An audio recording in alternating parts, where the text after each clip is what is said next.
Be mindful of negative thoughts. Once upon a time, a king and a merchant were very good friends. The merchant was a trader of sandalwood logs. Once, it so happened that the merchant was unable to sell any of his sandalwood logs for 2 to 3 years. He was very worried because of that. He knew that no one except the king will be able to buy so many sandalwood logs, as they are very expensive.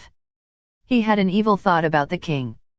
He said to himself, if the king dies, many sandalwood logs will be required to perform his cremation rites. Then, I shall be able to do good business. On the other hand, even the king started to have negative thoughts about the merchant. He thought, the merchant doesn't have any children. So, if he dies, all his wealth will be deposited in the royal treasury. In this way, both of them started to have such evil thoughts about each other. When they met each other, both of them told each other about the cruel thoughts coming in their minds. What was the reason for the development of such negative thoughts about the merchant in the mind of the king?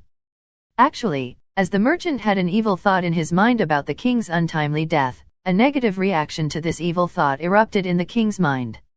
Hence, the king too had a similar evil thought about the merchant's death. The merchant realized his mistake and asked for apology.